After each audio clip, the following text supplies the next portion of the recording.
Bismillahirrahmanirrahim. Assalamualaikum warahmatullahi wabarakatuh. Apakah yang dimaksudkan dengan bayang Allah, bekas Allah dan sifat Allah?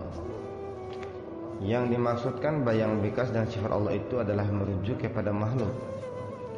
Makhluklah bayang Allah, makhluklah bekas Allah, dan makhluklah yang dikatakan sifat-sifat Allah. Dengan cara memandang dan melihat bekas-bekas Allah pada sifat makhluk, Allah itu akan dapat dilihat dan dapat dipandang oleh pandangan mata, termasuklah dengan cara melihat kepada diri kita sendiri. Maksud melihat itu bukan melihat dengan mata zahir, tapi ianya hendaklah dilihat dengan menggunakan mata batin, yaitu melalui pandangan mata hati. Tempat melihat Allah itu adalah pada diri sendiri. Oleh sebab itu, untuk melihat dan memandang Allah, kita dikehendaki terlebih dahulu melihat dan memandang kepada diri sendiri. Setelah kita mengenal diri, barulah Allah itu dapat dilihat dan dipandang dengan nyata dan terang oleh sebarang penglihatan. Mengenal Allah itu adalah dengan cara melihat diri, manakala untuk mengenal diri pula adalah dengan cara melihat Allah. Apakah Allah dapat dipandang dan dapat ditilik? Allah dapat dirasa, Allah dapat dipandang, dan Allah dapat ditilik dengan senyata-nyatanya oleh hati-hati mukmin. Dari mereka yang bermata basira melalui pandangan mata hati yang halus, seumpama sifat angin. Angin itu tidak nampak untuk dipandang dan tidak nampak untuk dilihat, tetapi ternyata ianya dapat dirasa dan dapat dinikmati dengan perasaan.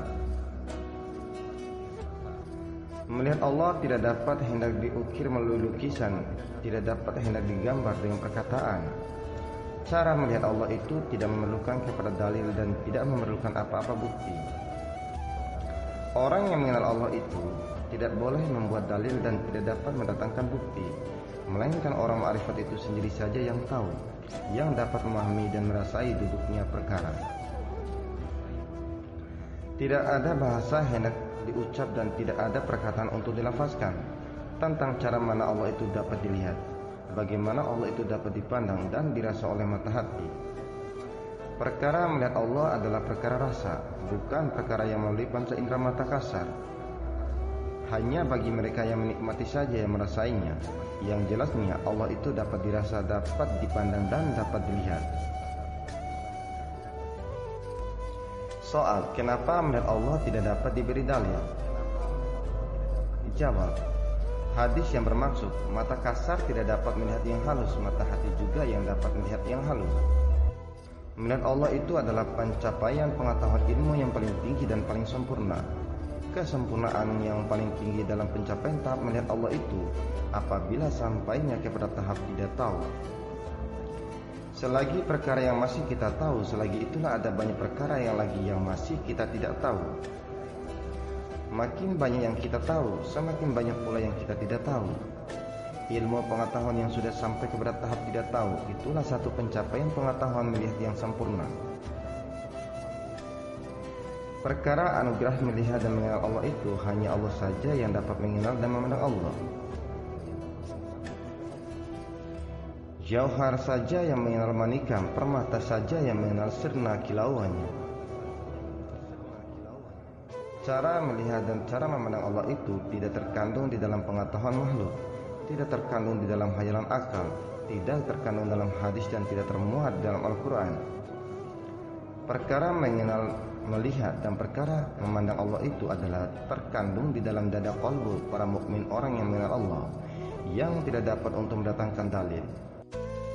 Allah berfirman, tidaklah hatinya mendustakan apa-apa yang dilihatnya. Yang dapat digambarkan oleh para sufi hanyalah sekedar kiasan dan sebagai ibarat semata-mata. Yang mutlak dan yang sebenar hak itu tidak dapat dibawa oleh lingkungan akal dan tidak dapat dibawa oleh gambaran lisan. Para sufi hanya dapat menceritakan tentang melihat dan tentang memandang Allah melalui pengalaman pribadi, sekedar perihal bayang pada bayangan bekas-bekasnya, yang selebihnya itu adalah hanya hak Allah. Seumpama kita melihat gambar melalui foto. Tuhan yang punya badan sebenarnya tidak dapat dilihat, melainkan sekedar melihat melalui gambar foto. Foto dengan Tuhan sebenarnya itu tidak sama, walaupun foto tersebut memuatkan gambaran raut wajahnya yang sebenar. Sebagaimana rupa pun, rupa gambar dengan Tuhan yang punya rupa, dianya tetap tidak seperti foto, hanya sekeping kertas yang terhasil dari film. Sedangkan wajah Tuhan yang sebenarnya itu adalah berupa manusia. Begitu juga seumpama melihat matahari melalui bayangan air di dalam mangkok. Melihat bayangan matahari di dalam air bukan berarti telah melihat matahari sebenar. La ya'zuf wa la ya'rif, yang menikmatinya saja yang merasainya. Orang-orang sebegini tidak ada dalil yang hendak dibuktikan, tidak ada contoh untuk dipamerkan, dan tidak ada tafsir untuk dilafazkan. Hanya orang-orang yang menikmati saja yang dapat merasai akan manisnya, tawar, pahit, dan asamnya air yang diminum. Dia saja yang dapat memberi jawaban kepada dirinya sendiri, tidak tahu hendak dikabarkan kepada orang lain. Orang-orang golongan ini adalah golongan mereka yang mempunyai ilmu yakin dan ilmu percaya. Percaya yang sebenar-benar percaya dan yakin yang sebenar-benar yakin, tahap ainul yakin dan hakul yakin. Golongan ini saja yang dapat melihat Allah, melihat melalui mata hati, mata basira. Melihat dengan cara mata basira adalah cara melihat Allah yang tidak perlu kepada dalil, tidak perlu gambaran, tidak perlu diusul dan tidak perlu kepada bukti. Jika soal pun tidak ada jawaban. Orang yang sampai ke tahap ini adalah mereka yang melewati hukum akal. Orang-orang sebegitu adalah mereka yang mengenal diri dan mengenal Allah. Allah boleh dilihat dan dipandang oleh sesiapa saja, tidak mengira orang kaya atau orang miskin, orang tua atau orang muda, jahil atau alim. Allah boleh dilihat oleh sesiapa yang mengenal diri. Bagi mereka yang mengenal diri, maka Allah boleh dilihat dan Allah dapat dipandang. Allah tidak ada dinding, Allah tidak ada hijab yang boleh menghalang dari dilihat dan dipandang oleh pandangan hamba-hambanya. Allah amat nyata lagi terang, amat hampir lagi dekat dengan diri-diri kita yang mengenal diri yang tidak perlu kepada dalil. Soal, oleh sebab itu bagaimana cara melihat Allah? Jawab, cara untuk melihat Allah adalah dengan cara mengenal diri yang batin terlebih dahulu. Perkara batin hanya boleh ditembusi melalui yang batin. Mata hati, mata basira boleh menembusi gunung batu, boleh melewati 7 lautan dan boleh menjangkau 7 benua. Mempercayai melihat Allah samalah seumpama kita mempercayai Tuhan itu ada. Bagaimana kita mempercayai Allah itu ada?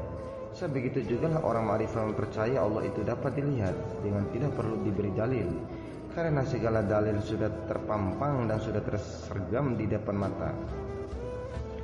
Tambahan pula, tidak ada dinding penghalang dari kita melihatnya, tidak ada tabir atau hijab yang membatasi hati kita dari melihat Allah. Melihat Allah adalah sesuatu pekerjaan yang paling senang dan paling mudah, karena Allah itu teramat terang dan Allah itu teramat nyata dari segala yang nyata. Hanya dengan melihat benda, hanya dengan melihat sesuatu, hanya dengan melihat makhluk, dan hanya dengan melihat kepada diri sendiri, kita sudah dapat melihat dan kita sudah dapat memandang Allah Subhanahu wa Ta'ala. Allah tidak terlindung, Allah tidak tersembunyi, dan Allah tidak terdinding dengan apa-apa. Allah ada di mana-mana. Allah bukan sesuatu, tetapi Allah nyata pada tiap-tiap sesuatu.